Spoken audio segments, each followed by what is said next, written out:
சங்கீதம் 143 திருப்பிக் கொள்வோம். இது தாவீதின் சங்கீதம். இந்த சங்கீதத்தையும் தாவீது தான் பாடியிருக்கிறார். இந்த சங்கீதத்தின் மூலமாக நம்ம ஒரு சில காரியங்களை பார்க்க போகிறோம். ஒரு 3 காரியத்தை நம்ம பார்க்க போகிறோம். நிச்சயமாக கர்த்தர் நம்மோடு பேசுவாராக. அதில் முதல் வசனத்தை பாருங்கள். கர்த்தாவே, என் ஜெபத்தை கேளும், என் விண்ணப்பங்களுக்கு செவி கொடும். உமது உண்மையின்படியும் உமது நீதியின்படியும் எனக்கு உத்தரவு அருளி செய்யும். அல்லேலூயா, அல்லேலூயா. சங்கீதக்காரன் தாவீது சொல்கிறாரு, கர்த்தாவே என் ஜெபத்தை கேளுங்க, என் விண்ணப்பத்துக்கெல்லாம் செவி கொடுங்க ஆண்டவரேன்னு சொல்லி தாவீது சொல்கிறார். ஆனால் கர்த்தர் நம்முடைய ஜெபத்தை எப்போதுமே கேட்கிறவராக தான் இருக்கிறார். அல்லேலூயா. கர்த்தர் நம்முடைய விண்ணப்பத்திற்கு பதில் தருகிறவராக தான் இருக்கிறார். ஆமென். அல்லேலூயா. அப்போ நமக்குள்ள அந்த நம்பிக்கை எப்போதும் நமக்கு இருக்கணும். நான் ஜெபம் பண்ணனா அற்புதம் நடக்கும், நான் ஜெபம் பண்ணால் அதிசயம் நடக்கும், நான் ஜெபம் பண்ணனா நிச்சயமாக கர்த்தர் என்னுடைய ஜெபத்தை கேட்டு எனக்கு பதில் தருவார் என்கிற நம்பிக்கை நமக்குள்ளே எப்போதும் இருக்க வேண்டும். ஆனால் இங்கே சங்கீதக்காரன் தாவீது சொல்கிறாரு, என் ஜெபத்தை கேளுங்க ஆண்டவரே, என் விண்ணப்பத்திற்கு பதில் தாங்க ஆண்டவரேன்னு சொல்லி ஜெபிக்கிறார். ஆனால் நாம் ஜெபம் பண்ணும்போது என்ன சொல்லணும்?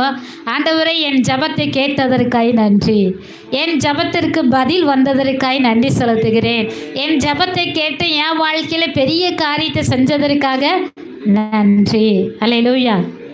யோவான் 14:14 சொல்லப்பட்டிருக்கு, என் நாமத்தினாலே நீங்கள் எதை கேட்டாலும் அதை நான் தருவேன்.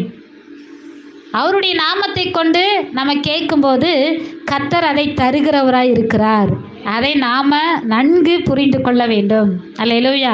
இயேசுவின் நாமத்தை உச்சரித்து நாம் ஜெபிக்கும் பொழுது நிச்சயமாக கர்த்தர் நம்முடைய ஜெபத்தை கேட்டு பெரிய காரியத்தை செய்வார். ஆமென்.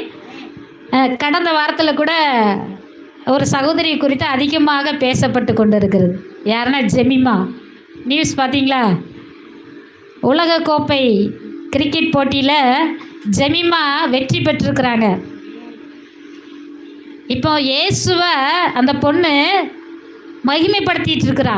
நான் வெற்றி பெற காரணம் இயேசு தான் சொல்லி தைரியமாக எல்லார் முன்னாடியும் என்ன சொல்கிறா? இயேசு தான் எனக்கு ஜெயம் தந்தார் என்று சொல்லி ஆண்டவருடைய நாமத்தை உயர்த்துகிறத பார்க்க முடிகிறது. அல்லேலூயா.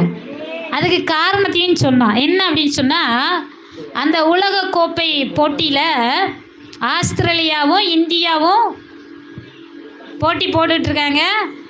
அப்போ அந்த போட்டியில் கலந்து கொள்ள போகிறான். அதுக்கு முன்னாடி என்ன பண்ணுறான்னா, ஆலயத்துக்கு போய் ஜெபிக்க போகிறான். அந்த ஜெமிமா அந்த போட்டியில் கலந்து கொள்ளும் முன் ஆண்டவருடைய சமூகத்தில் போய் ஜெபித்து விட்டு தான் என்ன செஞ்சாலாம், அந்த போட்டிக்கு போனாலாம். அங்கே போயிருக்கும்போது பார்த்தீங்கன்னா ஆஸ்திரேலியா தான் ஜெயிச்சுக்கிட்டே வந்துச்சான். அவங்க தான் நிறைய ஜெயிச்சுட்டே வந்துட்டுருக்குறாங்க. இப்போ பார்த்தீங்கன்னா இந்திய அணி கொஞ்சம் தோக்குற மாதிரி இருக்குது.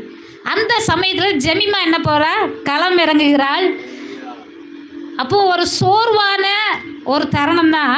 ஆனாலும் கூட சோர்ந்து போகாதபடிக்கு அவள் என்ன பண்ணாலாம், விளையாட ஆரம்பித்தால் நம்ம இந்திய அணி ஜெயிக்க ஆரம்பித்தது. அல்லேலூயா. ஆனால் ஒன்று சொல்லிக்கிட்டே இருந்தாலாம். என்ன சொன்னான்னா, கர்த்தர் உங்களுக்காக யுத்தம் பண்ணுவார், நீங்கள் சும்மா இருப்பீர்கள்.